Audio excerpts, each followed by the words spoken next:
gravar a aula aqui já. Ok. Então já estamos gravando a nossa aula. Bom dia para todos e todas. Bem-vindos. Bem-vindos nós aqui. 4 pessoas. 5 agora, né? Bom dia, Fernando. Bom dia, Gabriel. Bom dia, Leonardo. Bom dia, Luana. Bom dia, Maria Júlia. Os ativos frequentes de sempre, né? São aqueles que vão tirar 10 na disciplina. E bora lá, né? Vamos que vamos. Vamos terminar essa aula de número 10.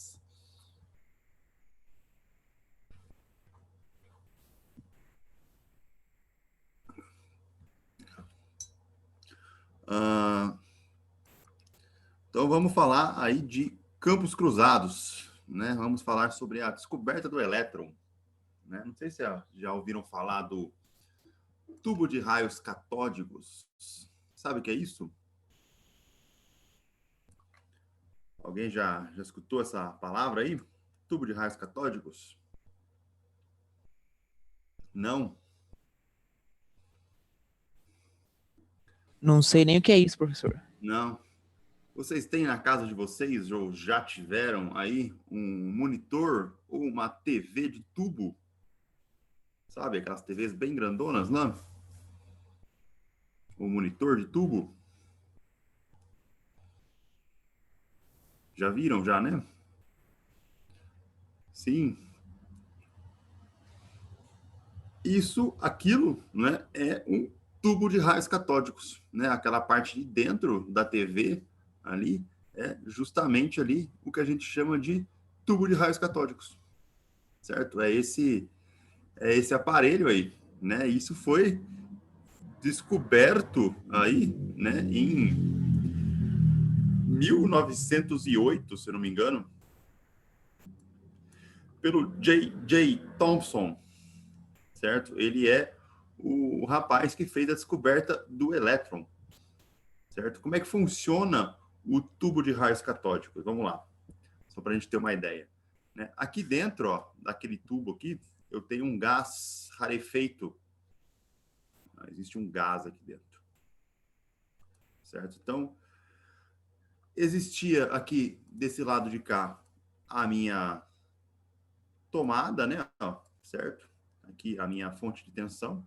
E aqui eu tinha uma fonte de tensão auxiliar que fazia acender um filamento, né? Esse filamento aqui que emite luz,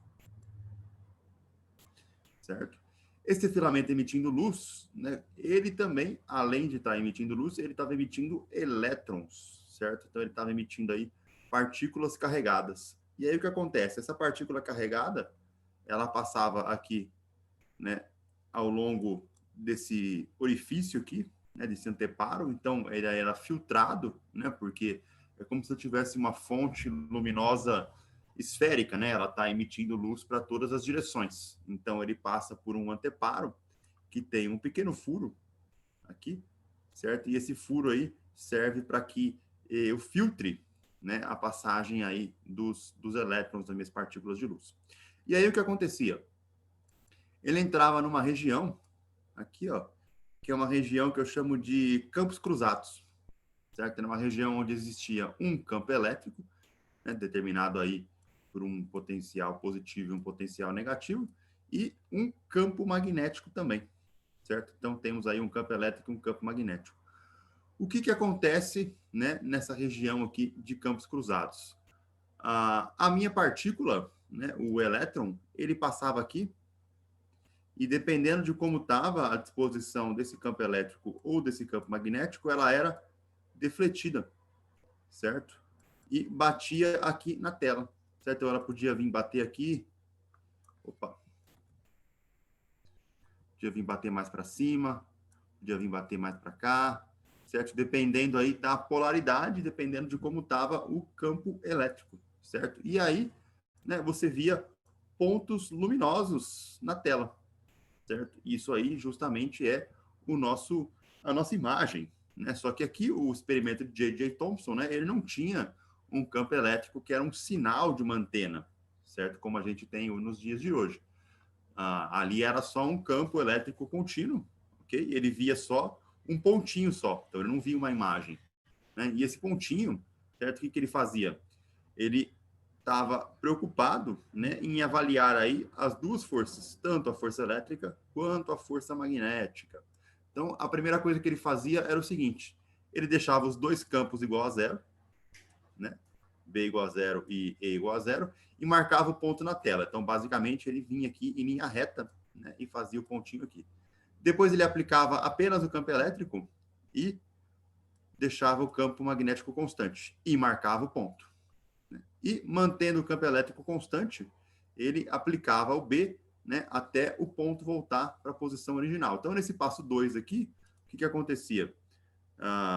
Ele deixando apenas o campo elétrico, a partícula carregada, né, se no caso ela fosse negativa, ela seria atraída para a parte positiva, né, daqui da minha placa aqui. Então, ela subiria. Então, depois o que ele fez? Ele aplicou o campo magnético para a partícula voltar, né? Aqui, então, mudando aí a trajetória da partícula, né? Fazendo aquela trajetória circular que vimos aí na terça-feira. Então, o que a gente tem aqui agora?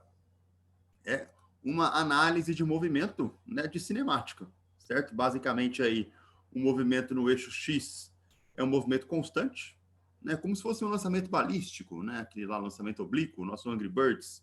Então, no eixo X, temos um movimento constante, que seria um movimento uniforme, né? Então, o comprimento, né, que essa partícula está percorrendo aqui, que é o comprimento L, né, é igual a VXT, né, que seria justamente aqui o L é o comprimento da placa, né, que seria essa placa aqui, ó. Essa placa tem um comprimento L. Certo? Então, ao longo da placa, certo? Eu estou no eixo X no movimento constante. E no eixo Y, eu estou aqui no movimento acelerado, né? Onde existe uma aceleração e a minha trajetória é uma trajetória de parábola, né? Então, está aqui relacionado com meio de AYT². Aonde a minha aceleração, certo? Ela vem aí da minha força elétrica, né? Segundo a lei de Newton, força igual a massa vezes aceleração, só que estou no passo 2, aonde existe apenas campo elétrico. Então, a minha força elétrica, que é carga vezes campo, sobre a massa, certo? Então, o que acontecia? Quando ele substitui aqui essa aceleração no Y, né? Porque esse Y aqui, essa medida que ele via, né? Isso aqui era medido, né? Ele conseguia ter aí a distância de medida vertical que ele obtia, né? Conforme ele variava o campo elétrico. Então, era possível, certo? Ele medir qual era a deflexão vertical, né? Ao longo ali do movimento, certo? Isolando o tempo aqui, ó, né? Ele pegava o tempo ao quadrado aqui e substituía por esse t aqui, né? Então, esse t, ele é L sobre Vx, e substituía aqui, no t². E aí ele obtia essa expressão aqui para y, né? Onde y é a nossa posição vertical, né? O L é o comprimento entre as placas, Vx é a velocidade horizontal e m era a massa. Então, essa foi uma expressão que ele encontrou aí apenas brincando, né, com as expressões aí fazendo apenas o passo 2, né, que era só o campo elétrico sendo colocado.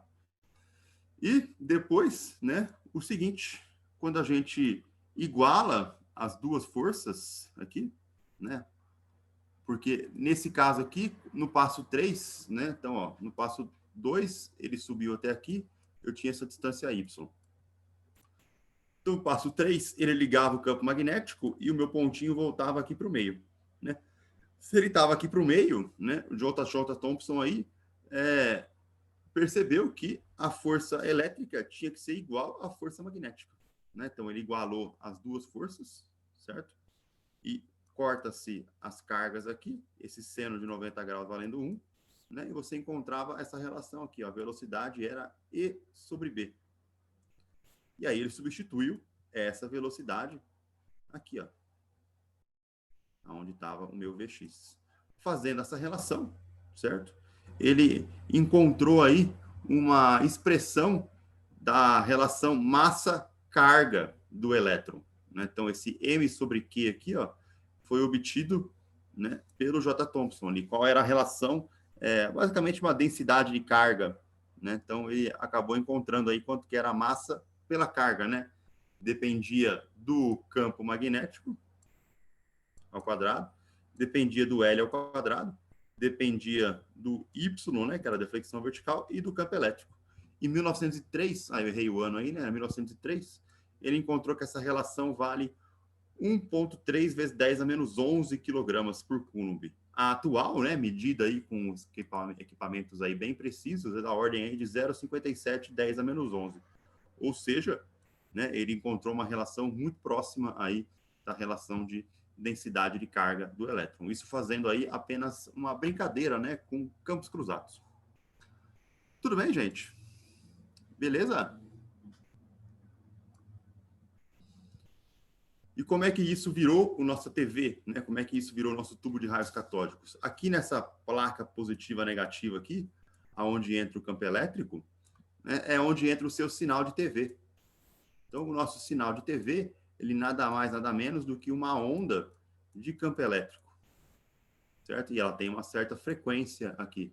Então, essa onda de campo elétrico, ela fica invertendo a polaridade, né? Hora negativo, hora positivo aqui, hora positivo, hora negativo, e ele inverte essa polaridade numa frequência extremamente alta, né? Uma frequência de TV aí é da ordem de 700 megahertz, certo? Ou seja, 700 milhões de inversões de sinal por segundo, né? Então, você tem aí muitos sinais, ok? Então, era possível aí introduzir vários dados, né? E aí, você combinando essas várias inversões, você tem aqui um ponto para cima, um ponto para baixo, um ponto para cima, um ponto para baixo, né? E você tem aí toda uma composição de sinal para formar a sua imagem na TV. Né? Era assim hoje, assim que funciona, né? Basicamente aí a nossa TV de tubo de raios catódicos. Tudo bem, gente? Beleza? Deu para pegar a ideia aí?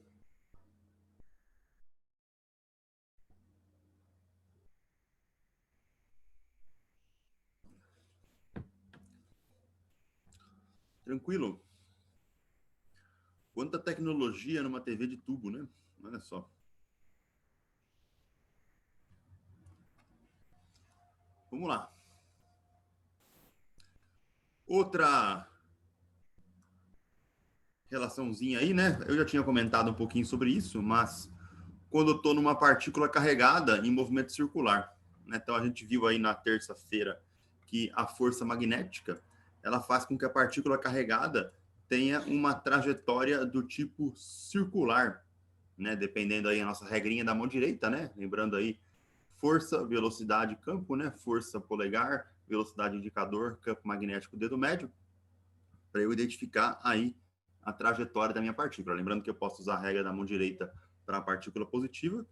Se tiver uma partícula negativa, eu inverto o sentido da força ou uso a regra da mão esquerda aí, mantendo os mesmos as mesmas grandezas aí para os dedos correspondentes. Então, se eu aplicar a segunda lei de Newton, né, para a minha força resultante igualando a força magnética, como é uma trajetória circular, eu vou ter que a minha força magnética será igual à força centrípeta na segunda lei de Newton. E a força centrípeta, conforme já vimos aí no curso de Física 2, ela é dada por massa vezes aceleração centrípeta, que é massa vezes velocidade ao quadrado pelo raio, né? Onde o raio aí seria o raio da trajetória circular. E a força magnética, né? Em módulo dela aí, onde as relações são todas ortogonais, a gente tem aí o nosso QVB.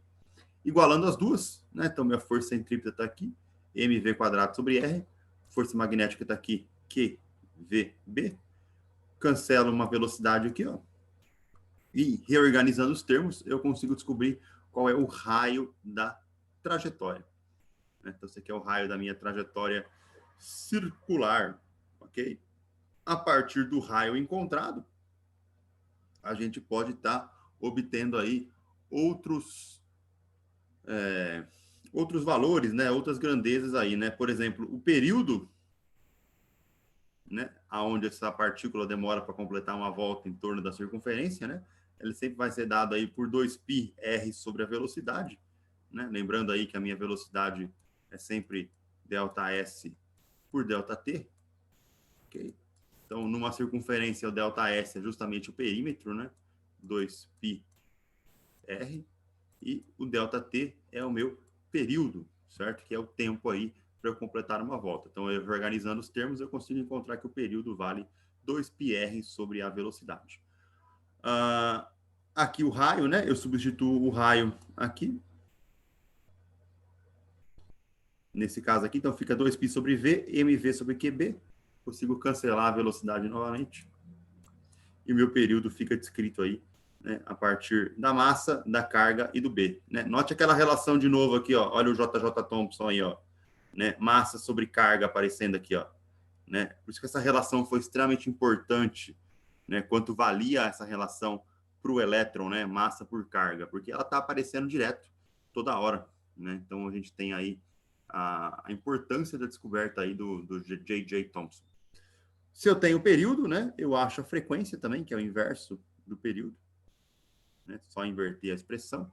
E podemos achar também a frequência angular, né? O ômega, que é a velocidade angular, fazendo 2πf, né? Multiplicando aqui então por 2π, cancela-se o 2π aqui, né? Ó, na frequência, e fica só QB sobre M.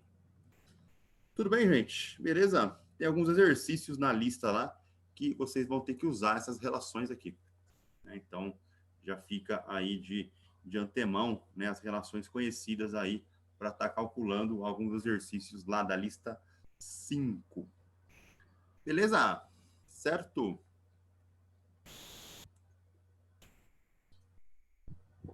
Alguma dúvida, gente? Tranquilo por enquanto? Habib me vê um quibe.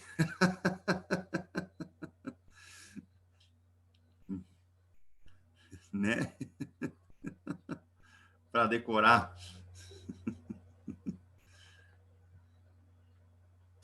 É uma boa. Funciona também. Boa, eu não conhecia essa. Essa é boa. Boa, vou guardar no meu buffer aqui de formulinhas aqui para ficar aqui na memória. Boa, Gabriel. Beleza, gente? Ainda, né, ó, se essa velocidade aí, né, imagina, por exemplo, num caso aonde a velocidade e o campo não são perpendiculares, né? Então aquela a força magnética que era dada aí pelo produto vetorial, né, Q VB, certo? Se elas não são perpendiculares, né, a velocidade aqui e o campo magnético, aí eu vou ter, né, diferentes aí componentes, né? Ó. Então olha só, aqui está o meu campo magnético, certo? Ó.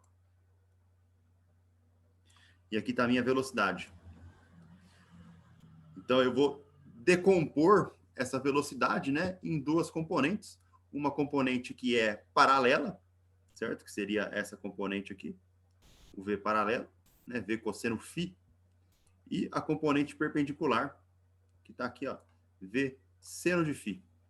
Né? Então eu posso estar usando aí a componente perpendicular, né? E nesse caso aqui, aonde eu tenho essa velocidade não perpendicular ao campo por completo, né? Aí eu tenho o que eu chamo de trajetória helicoidal, né? Então, ao invés de a partícula ficar descrevendo círculos, né?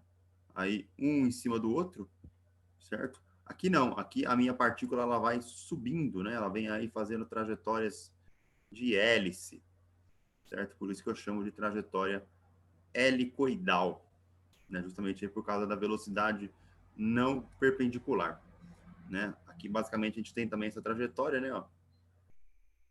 Aí, de acordo com as linhas de campo magnético, né? Se o campo magnético estiver variando também, né? Ó, a gente também vai ter aí a nossa trajetória helicoidal, né? Eu posso ter aí um alargamento ou um afunilamento das trajetórias ao longo do movimento.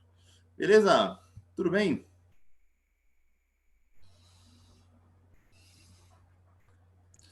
Na verdade, a trajetória helicoidal ela é muito mais comum, né, do que a trajetória circular. Aí, né, ela acontece aí com muito mais frequência, porque é difícil a gente ter aí a velocidade sempre sendo perpendicular ao campo magnético. Maravilha, gente. Beleza? Seguindo aqui, então, né, vamos falar de um outro aparelho chamado aí espectrômetro de massa. Já ouviram falar de um espectrômetro de massa?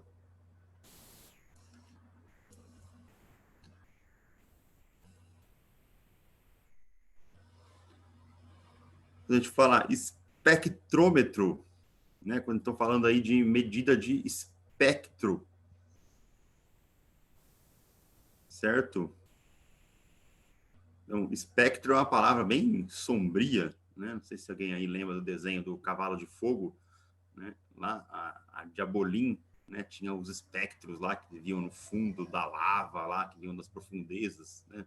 Se alguém aqui é dessa época aí ainda, né? De ter assistido esse desenho, mas eu lembro de eu ser criança, a primeira vez que eu escutei a palavra espectro foi nesse desenho aí, né? Vinham os espectros das profundezas lá, as coisas sombrias do mal e tudo mais. Não sei se alguém aqui lembra disso, né? Mas essa é a primeira ideia que eu vejo aí da palavra espectro, né?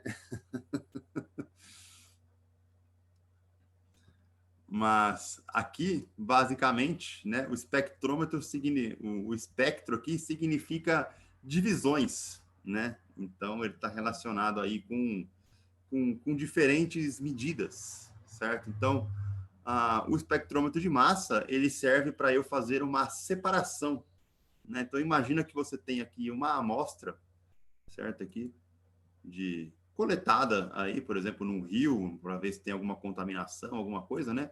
E essa amostra aí, ela tem aí parte de um certo material, parte de outro material, né? Aí uma partezinha menor aqui de outro material também, ok? Uma partezinha de outro. Então, o que acontece? Quando você coloca isso nesse aparelho, né, nesse espectrômetro, ele te dá como se fosse um histograma, né? Então, ele vai te dar aqui, ó, uma relação, né, de massa, né, ó, de 0 a 1, geralmente normalizada, né? Então eu tenho mais massa vermelho, né? Então, aqui, ó, vermelho, depois eu tenho um pouquinho do verde, né? Um pouquinho do azul, um outro mais um pouquinho do preto, né? Então ele te dá aí uma relação de tipo histograma de frequências, né? Não sei se vocês conhecem essa palavra histograma, né? Se já tiveram estatística já. Então, basicamente, ele separa as massas, né, de uma amostra. É isso que esse aparelho faz. Tudo bem, gente? Beleza?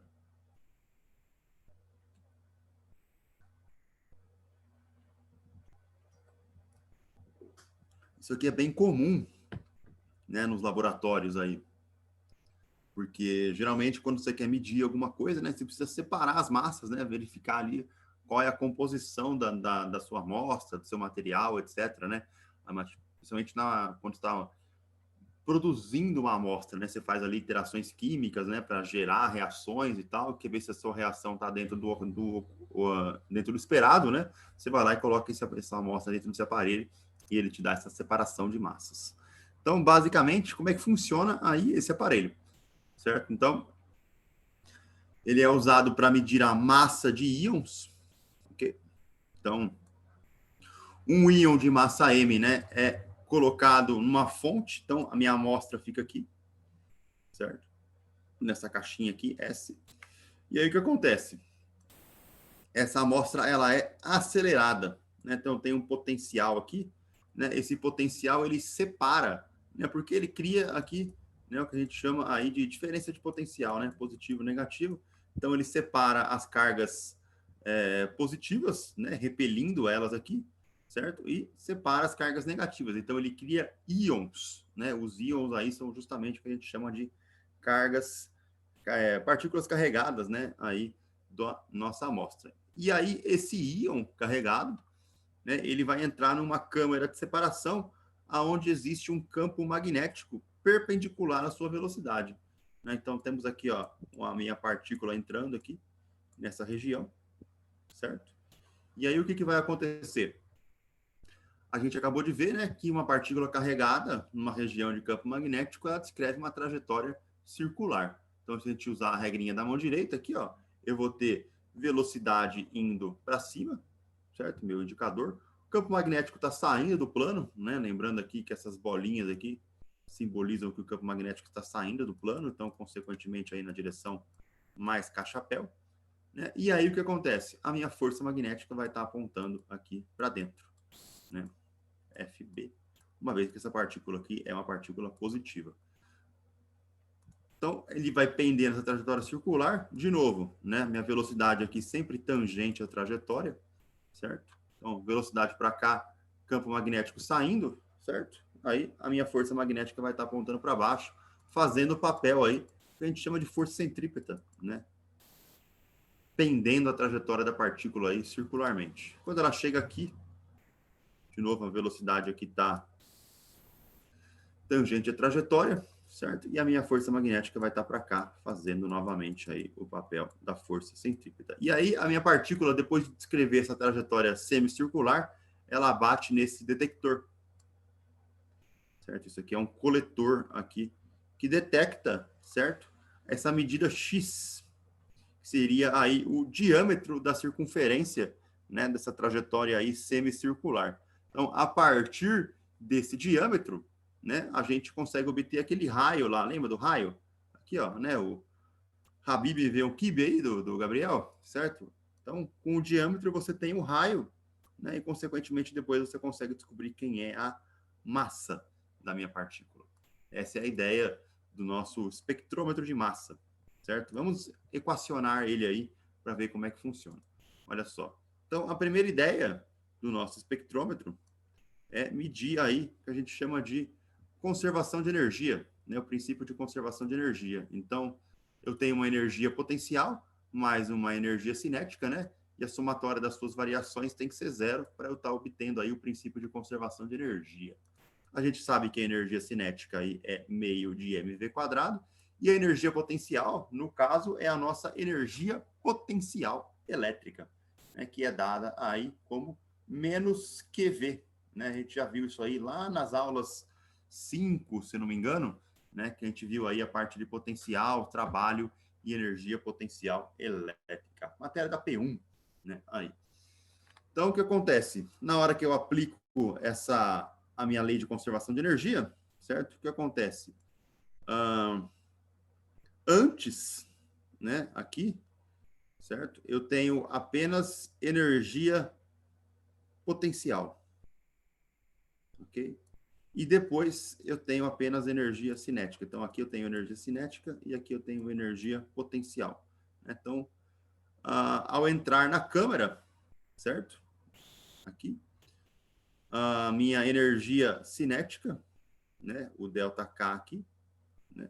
Mais a minha energia potencial. Então, eu vou ter aqui meio de mv² final, que é a velocidade com que ele entrou na câmera, certo? É igual a menos QV, que é a minha energia potencial. Na hora que eu faço isso, eu consigo determinar quem é a minha velocidade, certo? Em termos da carga, em termos da massa e em termos do potencial acelerador. Né? Quem que é esse potencial acelerador? É justamente, né, a minha diferença de potencial da bateria, que vai estar acelerando o nosso íon. Né? Isso aqui é medido, é variável. Né? Eu tenho uma medida disso daqui.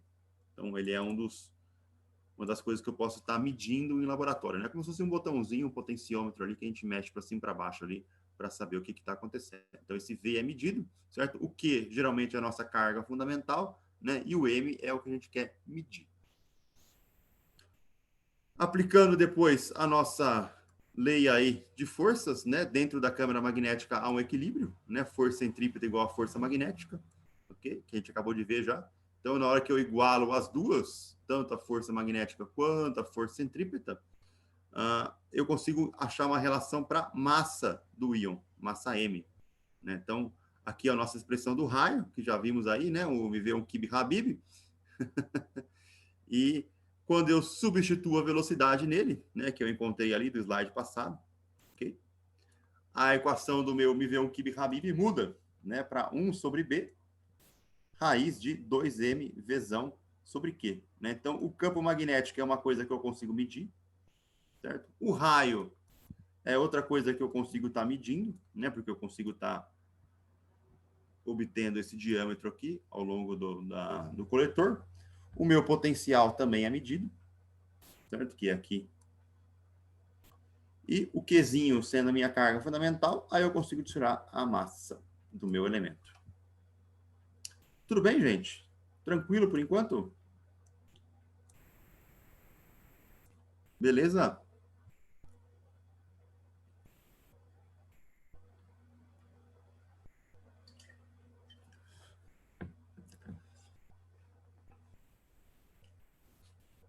Certo? Então, tá bom. Aí, com o raio, né? Então, a partir do raio, a gente conhece aquela distância x, que era o diâmetro da minha circunferência. Então, conhecendo o diâmetro, né? A gente tem aí essa relaçãozinha aqui. 2 sobre B, raiz quadrada de 2mv sobre Q. Conhecidos o campo magnético, né? Que eu posso ter uma medida aí variável. Conhecendo o potencial acelerador e a distância x, é possível determinar a massa do íon. Certo? Então, a massa, né, ela está dada aqui por essa expressão. B quadrado Q x quadrado 8V. Né? Eu isolei a massa dessa região aqui, ó. Daqui eu vim para cá. Como? Né? Como é que eu tirei a massa dali? Bom, a gente só eleva ao quadrado os dois lados, né? Então, isso aqui ficou x quadrado é igual a 2 ao quadrado 4, b quadrado. Né? Aí eu tiro a raiz quadrada aqui, né? Ficou 2mv sobre Q. Na hora que você isola, ó, esse 2 vezes 4 vai me dar aquele 8 que está aqui embaixo. Certo? O x quadrado está aqui, ó. O Q, o V e o B quadrado também estão aparecendo aqui. Aí é só isolar a nossa massa. Né? Então, eu só estou isolando a massa daqui, né? Manipulando aí a nossa nossa expressão, certo? Então, o Qzinho, certo? O Qzinho aqui é a nossa carga do elétron, certo? E aí é só substituir. Né? Você pode medir também, né, em termos da massa molar, né, que é o U. Aí, o U é a massa do próton, né? Então, o que a gente chama aí de unidade de massa atômica. Eu posso estar obtendo isso em termos de unidade de massa atômica, aí eu vou lá numa tabela periódica, né, e vejo com qual elemento aquilo me corresponde. Vamos fazer um exemplo aqui, ó, para a gente entender como é que funciona isso. Né? Então, olha só. Um íon de massa M a ser medido, certo? E a carga Qzinho é produzido na fonte S e acelerado pelo campo elétrico associado a uma diferença de potencial. Suponha que o campo magnético ele é 80, aqui é uma vírgula, viu? 80 militeslas, certo? Meu potencial de 1000 volts. E o íon tem a carga aí da minha carga do elétron, né? 1,6022 vezes 10 a menos 19 coulombs. Ele vai atingir o detector numa distância x, situada aí a 1,6254 metros, que seria o meu diâmetro. Qual é a massa dos íons em unidade atômica?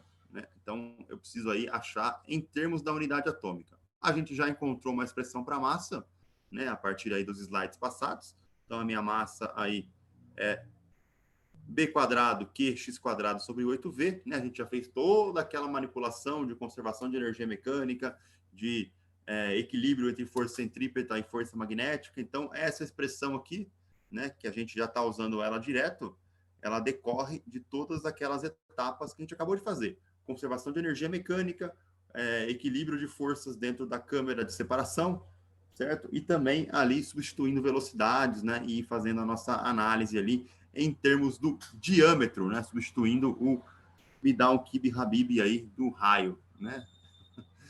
Beleza?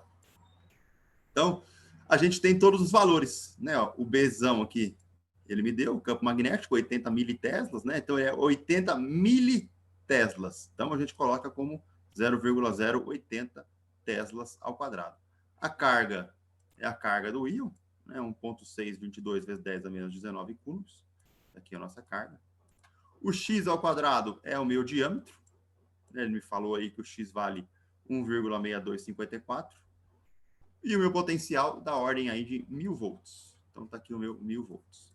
Quando você faz toda essa conta aqui, ó, você vai chegar nesse número, que a sua massa é 3,3863 vezes 10 a menos 25 quilogramas. Tá? é uma massa extremamente pequena, né? Só que aí eu preciso usar aquela relação de massa atômica, né? Então, uma unidade atômica é 1,67 vezes 10 a menos 27 quilogramas, que é a unidade, né? A massa de um próton, a massa de um nêutron. E quanto que isso daqui vale, né? Quantos XU equivalem aí 3,38 vezes 10 a menos 25 quilogramas. Né? Fazendo essa proporção aí, essa regrinha de 3, a gente vai chegar que a minha massa é de 203,93 U. Quando eu vou numa tabela periódica, né, aquelas tabelas que estão dispostas no final do livro lá, a gente acha que isso está correspondendo a um íon de mercúrio, né? Ou seja, a minha amostra estaria contaminada com mercúrio, né? Então, essa é uma das funções aí do nosso espectrômetro de massa, né? Você coleta alguma amostra em algum lugar, né? Imagina que você coletou uma amostra de solo de um rio, né? E colocou isso no espectrômetro, você vai lá e vê que ela está contaminada com mercúrio, né? Aí você já vai lá assim, opa, tem alguma coisa que está acontecendo errado ali nas vizinhanças desse rio. Tudo bem, gente? Beleza? Tranquilo?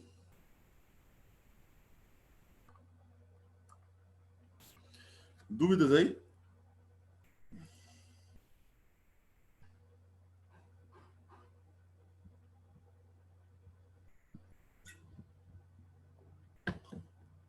É, Lucas, a coisa tá preta, hein?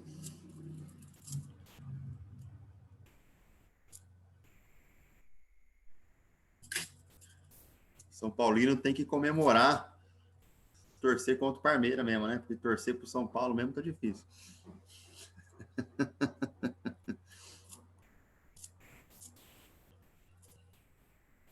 Certo, gente. Beleza mesmo? Fernando, Felipe, Leonardo, Luana, Maria Júlia, tudo certo? Beleza? Tudo certo. Beleza, beleza. Vamos lá, então. Vamos dar sequência aqui. Continuando a falar aí sobre força magnética. Vamos falar agora sobre a relação de corrente, né? Então, a nossa definição de força de corrente elétrica, certo? Está relacionada com cargas elétricas em movimento. Se a gente lembrar lá do primeiro slide dessa aula aí da semana da terça-feira, né, a gente viu que o campo magnético ele é definido, né, por cargas em movimento. Então, se eu tenho um fio, certo, e ele é percorrido por corrente, né, a gente tem aí uma relação de campo magnético também. Né? Então, se um fio percorrido por uma corrente passa por uma região de campo magnético, esse fio vai ser curvado em ação ao campo magnético. Ok?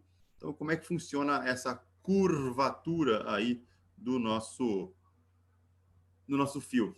Então, imagina aqui que eu vou pegar a minha expressão de corrente, né? O I aqui era ΔQ por ΔT, né? Variação de carga no tempo.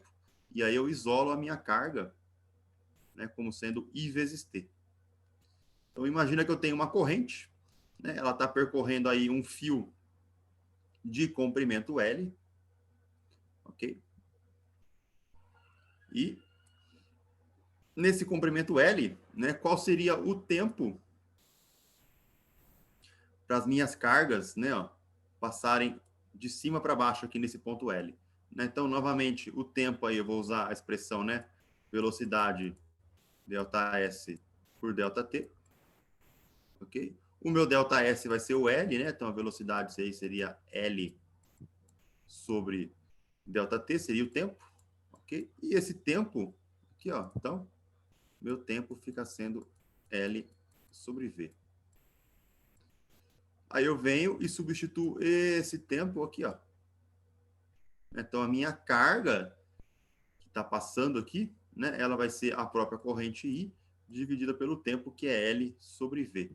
Quando eu substituo essa expressão da carga na equação da força magnética, né? Então, a minha força magnética lá era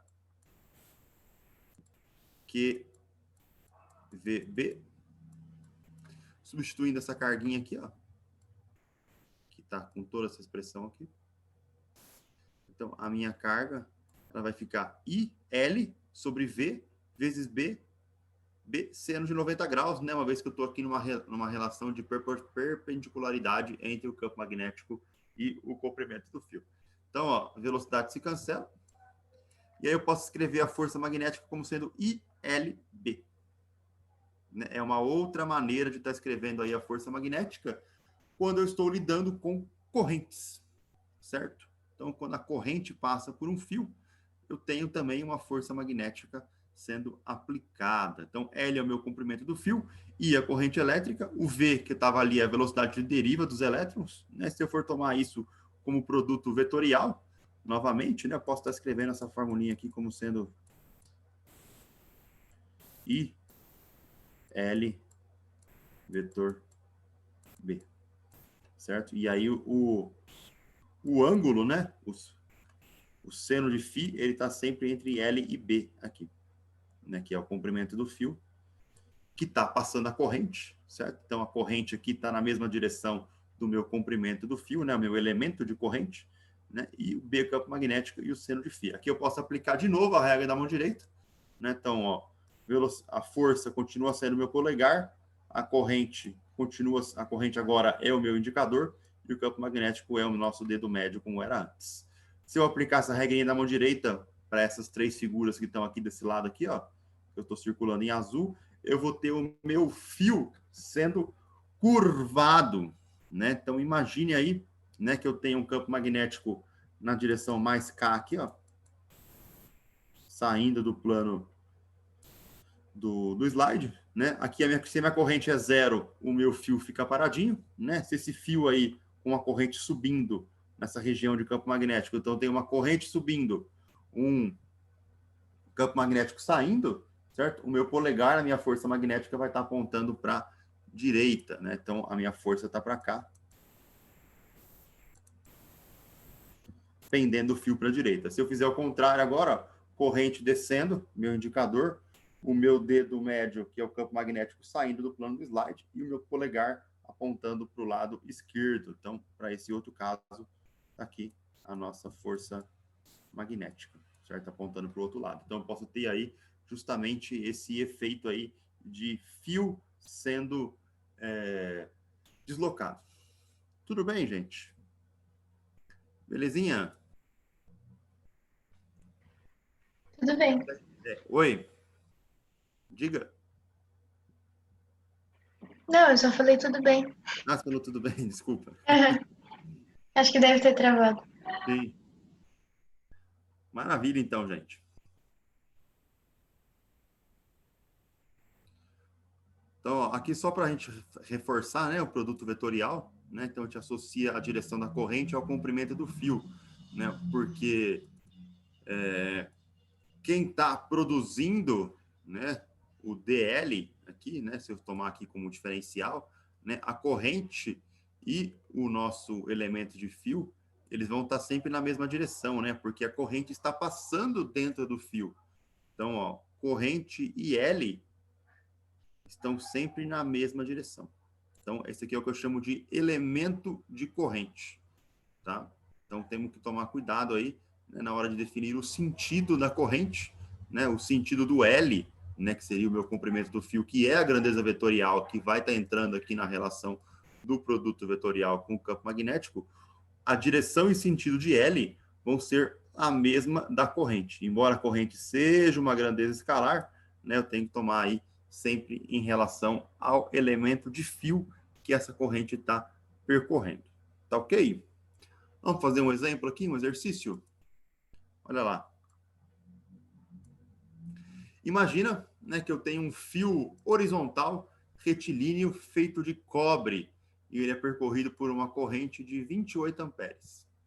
Determine o módulo e a orientação do menor campo magnético capaz de manter o fio suspenso, né, ou seja, equilibrar a força gravitacional. A densidade linear passa, que é massa por unidade de comprimento, né, do fio, é 46 gramas por metro. Então, imagina o seguinte, né, vamos dar um exemplo aqui, ó. Todo mundo deve ter visto, né, postes de luz aí a rodovia, etc, né? Aí tá passando aqueles fios, né? O fio fica tipo uma barrigada, né? Aqui entre o poste. Já viram aí? Né? Fica até os passarinhos pousando em cima do fio lá. O fio fica meio uma barriga, né? Por que que ele fica uma barriga? Porque eu tenho a força da gravidade, né? A força peso aqui tá puxando esse fio para baixo. Ok? Então, o que que ele quer saber no exercício? Se eu vir aqui e colocar um ímã aqui embaixo, né? Ou aqui, qual tem que ser o campo magnético desse ímã, né? Para que esse fio fique sustentado, retinho, bonitinho, né? Então, para que ele se equilibre ali a força magnética com a força gravitacional, certo? Essa é a ideia do nosso exercício, né? Tirar a barriga aí do nosso cabo de energia. Então, para que isso aconteça, eu preciso considerar o que eu chamo de equilíbrio estático, né? É a nossa lei de Newton, né? A somatória das forças aí sendo igual a zero, né? Primeira lei de Newton. Então, eu digo, né, que a força-peso é igual em módulo à força magnética, né? Porque em direção e sentido, né, em sentidos opostos e direção vertical. Então, em módulo, eles vão ser aí força gravitacional, massa vezes campo da gravidade, igual à força magnética ILB seno de φ. Certo? Então, para fazer isso, certo? Ele está pedindo para mim qual que é o campo magnético, né? Determine o módulo e a orientação do campo magnético. Então, isolando B na expressão, a gente tem aqui a massa por G, mg, né? É igual a IL seno de φ. Beleza? Então, o que ele me deu aqui, ó? Ele me deu a corrente, então a corrente eu tenho. A gravidade é um parâmetro conhecido, certo? Só que ele não me deu nem a massa, nem o comprimento do fio. Porém, ele me deu o que a gente chama de densidade linear, né? 46,6 gramas por metro. Então, ele está me dando, né, quanto vale M por L, né, que é massa por comprimento, né? Você fala aqui gramas por metro, né? É a mesma coisa que eu estou fazendo aqui, massa por comprimento. Então, eu tenho o ml, né? Ó, tá aqui, que é aquele 46,6 gramas por metro.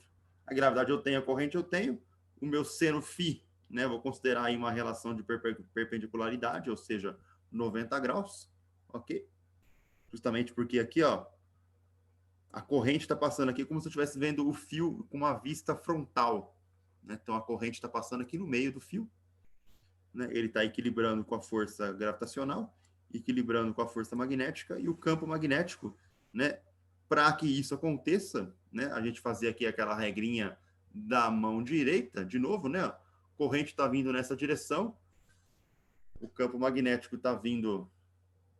Tem que fazer um malabarismo aqui, né? Ó. Corrente vindo, campo magnético entrando, força magnética tem que estar subindo, né? Para que mantenha aí a nossa relaçãozinha. Vamos ver se eu consigo fazer de assim. Não dá para fazer vocês vendo aqui. A não ser se a corrente estivesse indo, né? Aí a força magnética estaria para baixo. Quando a gente substitui os valores, tá aqui a nossa densidade, né? Eu passei ela para quilogramas por metro, então é 46,6 vezes 10 a menos 3 quilogramas por metro. A gravidade 9,8, a corrente está aqui.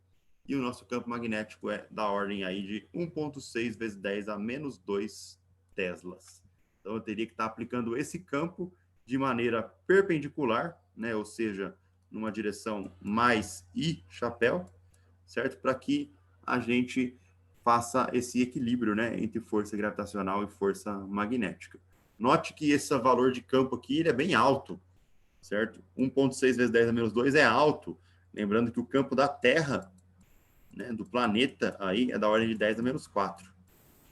Então a gente está com um campo aí da ordem aí de 100 vezes mais forte, né? Teria que ser um puta de um ímã para que eu tire essa barrigada aí dos fios elétricos ao longo dos postes, né, das nossas rodovias, nossas ruas, etc. Beleza, galera? Tudo bem? Alguma dúvida?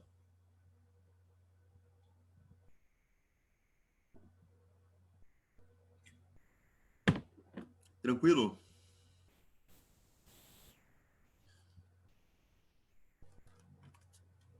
Beleza mesmo?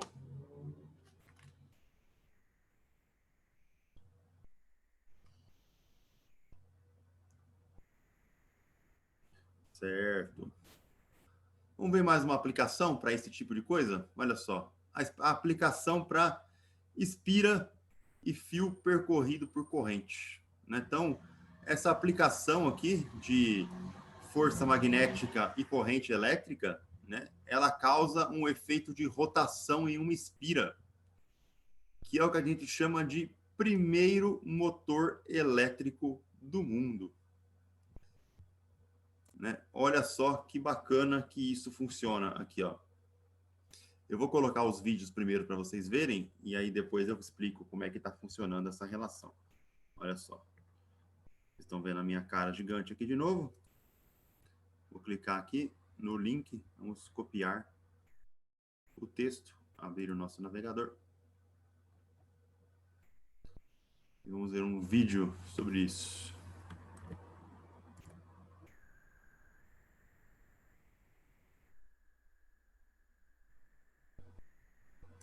Com a sua Tem nota uma do Enem dos anos propaganda. anteriores, Ah, você obtém YouTube. desconto de até 100% Chato. na Universidade Paulista Unip. Pula o anúncio. Vamos lá. Compartilhar a tela. Pronto.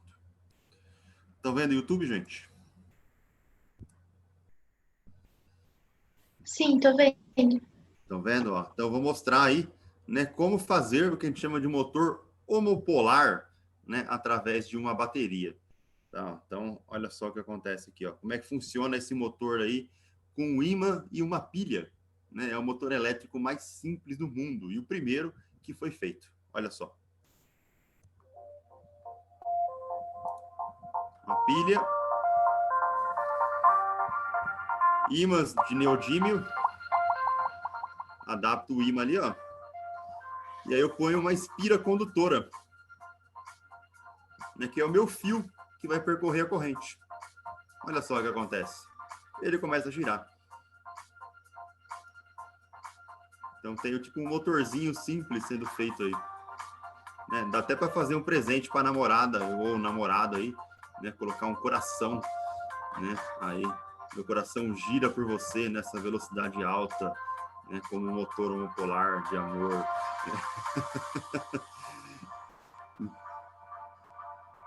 Ou quadrado, né? Assim. Olha como gira rápido. Até para fazer um ventinho aí.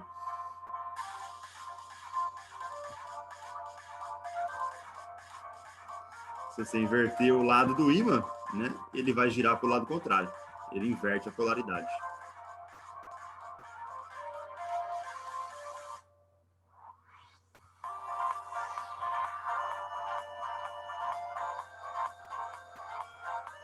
Tá aí o nosso coração, na física 3.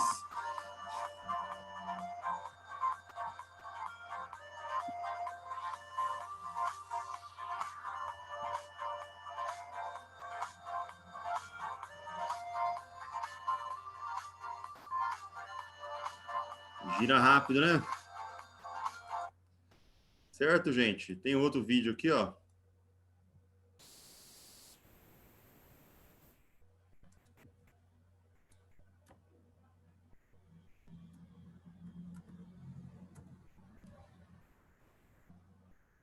Esse outro vídeo, se não entrar nenhuma propaganda no meio aqui.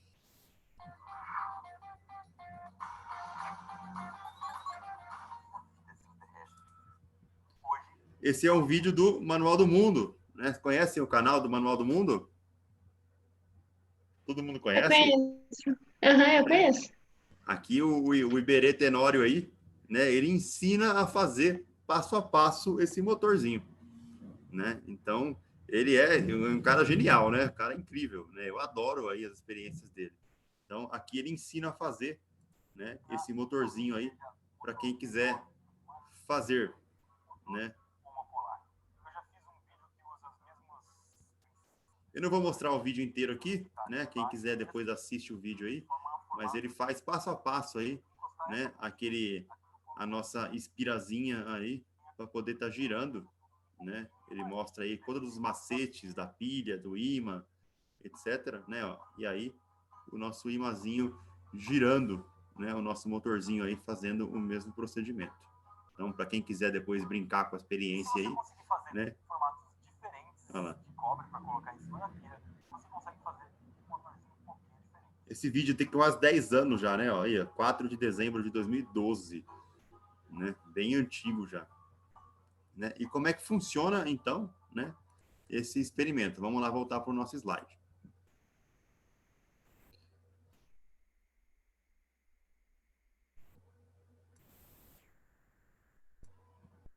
Estamos aqui no slide, apresentação. Compartilhamento do slide. Aí, apresentação. Estão vendo de novo o slide, gente?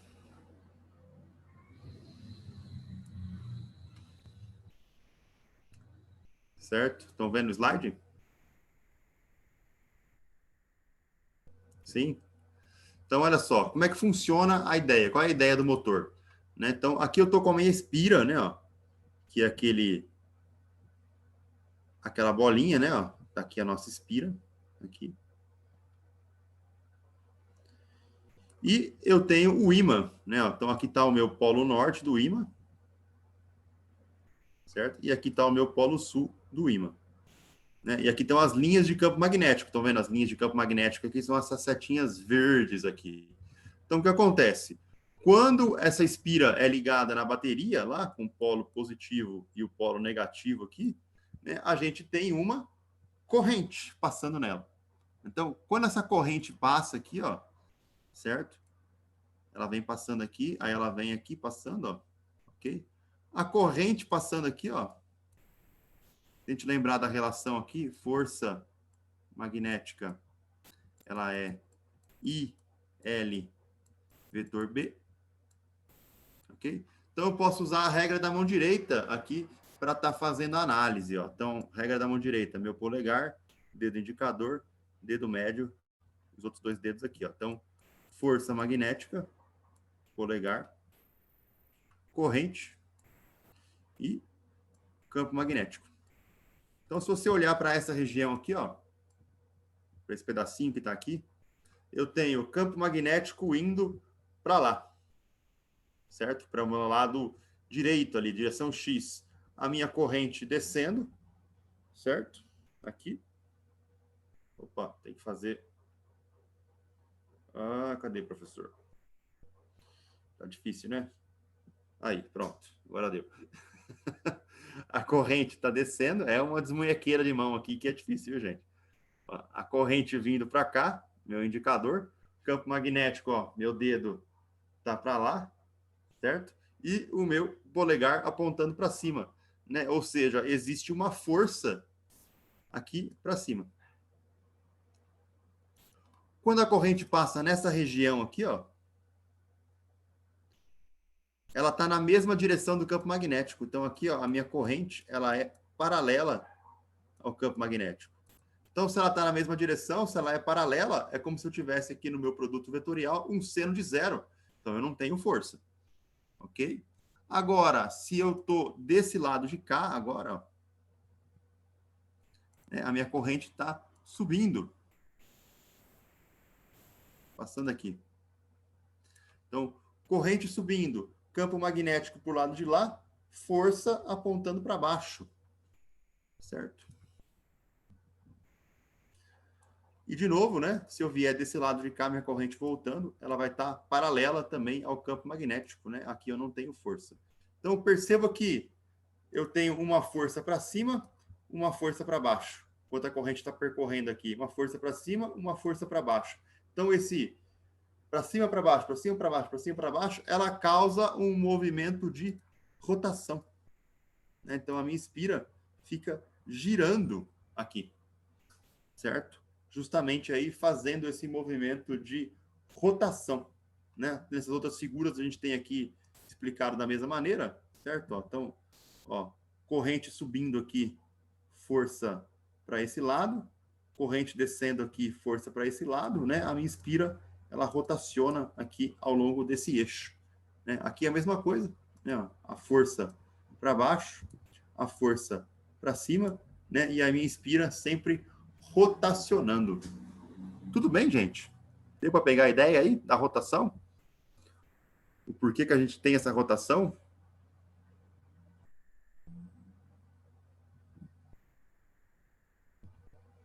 Certo?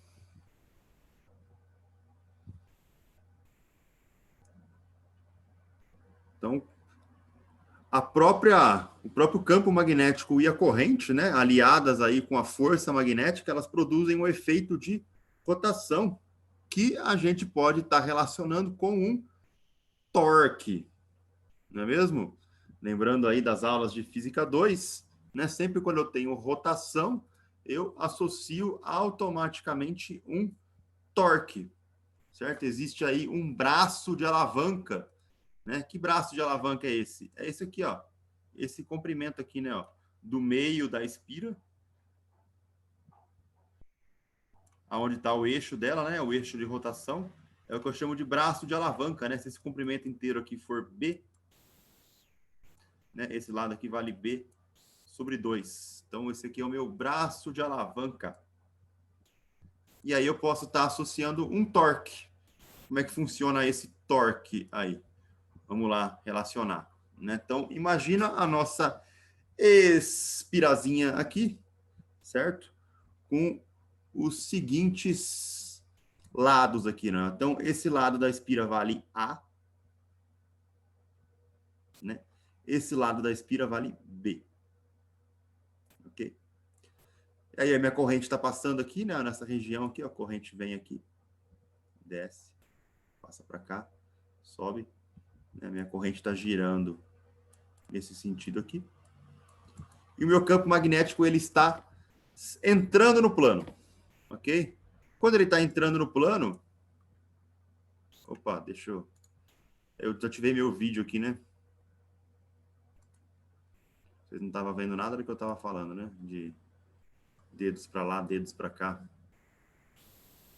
Vamos lá, agora vai rolar. Então, as forças F2 aqui, ó, o que acontece? Eu vou acabar gerando, né, forças magnéticas aí ao longo da minha rotação. Então, se o campo magnético está entrando, a corrente está passando para lá, né? Então, a gente tem aí as quatro forças, né? A força F1, poderia pôr diferente aqui, ó. Força F1, força F2, força F3 e força F4. As forças aqui, ó, F2 e F4, elas se anulam, né? Pois são opostas e já estão na mesma linha de ação. Já forças F1 e F3, elas possuem linhas de ação diferentes e, portanto, não se anulam, produzindo torque na espira. Então, o que acontece aqui? Ó? Aqui eu estou olhando a minha espira na visão agora de cima, né? Essa é uma visão superior. Então, está aqui a minha força F3, que produz um torque, e aqui está a minha força F1, que produz o outro torque, né? São aquelas duas forças opostas que causam o movimento de giro da espira. Então, o que acontece? O raio, né, que aí é o nosso braço de alavanca, que eu comentei agora há pouco, ele é B sobre 2, né, que é essa distânciazinha aqui, né? Ó. Então, ela gira nesse eixo, né, esse aqui seria o meu eixo de rotação. Então, essa distânciazinha B aqui, ó, né, o braço de alavanca é a distância do extremo até o eixo de rotação, né? Assim como vimos lá em Física 2, então ele vale B sobre 2. Ele é colocado como seno de θ aqui, caso exista, né, algum tipo ali de relação ali angular, se eu tiver meio tortinho ali, de um famoso desgueio, né? Então esse aqui é o meu braço de alavanca. A minha força magnética, né, é dada aí por ILB, né, onde o L seria o comprimento, aí aonde está causando a força é o lado A da minha espira, por isso que eu estou colocando como IAB, mas isso aqui é a mesma coisa que eu estou escrevendo ILB, certo? Definido aí o braço de alavanca, certo? Aqui o meu R. E a força B, força magnética, eu posso calcular o torque, né? Lembrando aí que o torque nas aulas de física 2, certo? O torque era calculado como produto vetorial entre o raio e a força, certo? Então, eu vou calcular aqui, ó, produto vetorial raio, B sobre 2, e a força magnética IAB seno θ, ok? Só que o torque, ele está relacionado com duas forças, né? Que é a força F1 e a força F3, que estão aqui. Então, aqui está o torque do F1, né? E aqui está o torque do F3. Então, tá os dois torques aqui. Somando as duas, né? Eu encontro aí que o torque é dado por IABzinho, Bzão, seno de θ. Isso aqui vale para uma espira. Então, esse aqui é o nosso torque. Bom, eu posso achar também a área da espira, né? Porque se A vezes B, se eu estou numa espira retangular, isso aqui é a área, certo? Então, eu posso chamar isso aqui de I azão B seno de θ, que é o torque para uma espira. Se eu tiver N espiras, né? Aí basta eu colocar um Nzinho na frente aqui para estar calculando, né? Então, fica corrente vezes área vezes campo magnético. Se a minha espira for circular, aí a minha área é substituída por πr², né, que é a área do círculo. E o nzão aqui também sendo o meu número de espiras. Beleza, gente? Tudo bem? Então, temos aí, né, o cálculo do torque que esse motor homopolar pode produzir, né, dependendo aí do comprimento de cada lado da espira, dependendo da intensidade do campo magnético, né, e consequentemente da área, né, a relação aí a essa espira. Tranquilo? Tudo bem?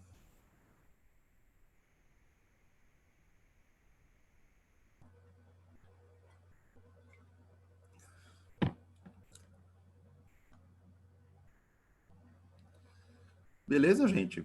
Alguma dúvida?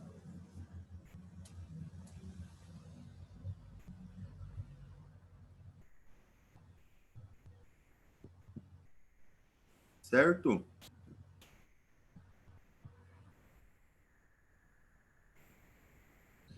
E a partir desse torque, eu posso definir aí o que a gente chama de momento magnético dipolar. Né? O que seria isso aí? Né? Bom, imagina, né? Lembra do momento de dipolo elétrico, né? Que era o meu pezinho aqui, né? Eu sempre tinha ali uma partícula negativa, uma positiva, certo? E eu tinha ali um momento de dipolo. O meu momento dipolar magnético é basicamente aí uma relação parecida, né? Só que pro magnetismo agora. Então, o que acontece? Eu vou primeiramente definir, né, um vetor normal da bobina, né, ou da minha espira. Aí. Então, o que é o vetor normal? É aquele que está perpendicular à área. Né? Então, imagina aqui a nossa espirazinha. Ok? O vetor normal está aqui perpendicular a essa área. Né? Então, o meu μ, que é o nosso momento magnético, ele vai ser dado aí por o número de espiras, nzão, I, que é a corrente, vezes a área da minha espira. Né? No sistema internacional, essa unidade é ampere metro quadrado. Ok? Quando a gente pega a nossa definição de torque, lá, né? Então, o torque que a gente calculou agora há pouco lá para uma espira quadrada, né? Era A da área, B do campo magnético, I da corrente, Nzão do número de espiras, certo? Nzão e Azão, Bzão, seno de θ. Quando eu substituo a expressão aqui de μ, que é o meu momento magnético, né? Ó, esse NIA é o meu μ. Então, o meu torque fica sendo μb seno de θ, que eu posso reduzir, né, para um produto vetorial, né, como sendo μ vezes b.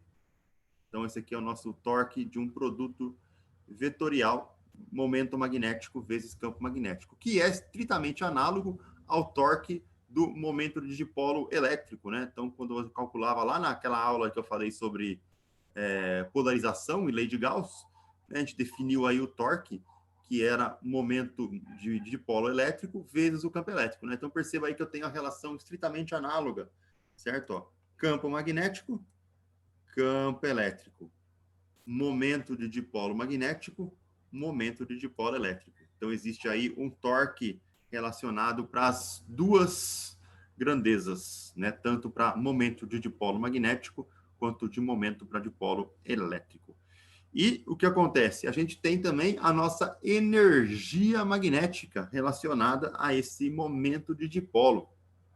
Então, na presença de B, né, de um campo magnético, o dipolo possui uma energia potencial magnética. Essa energia potencial ela é dada da seguinte maneira: menos μ B.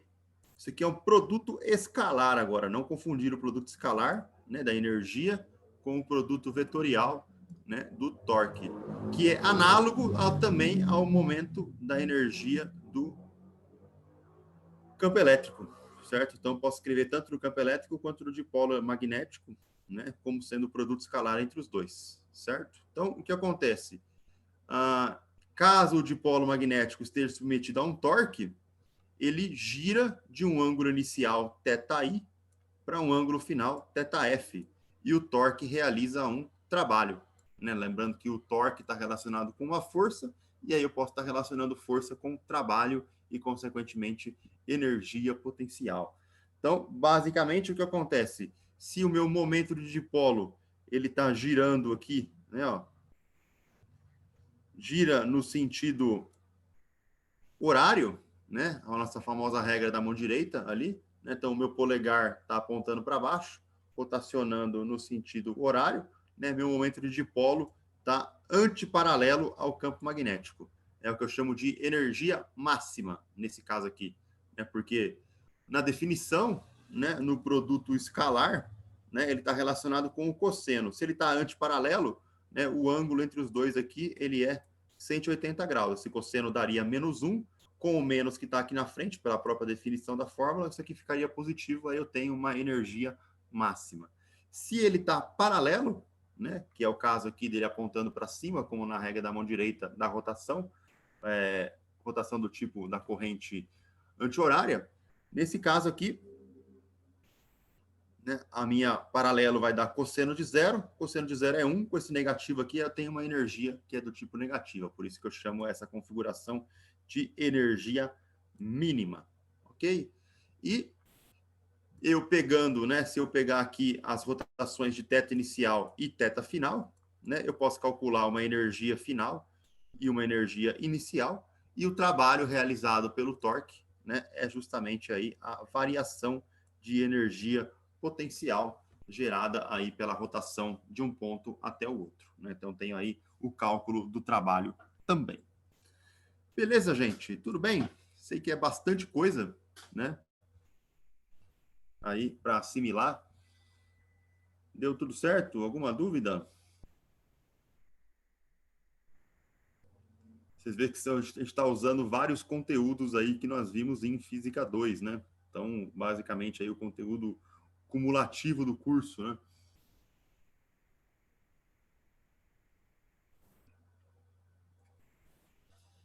Certo.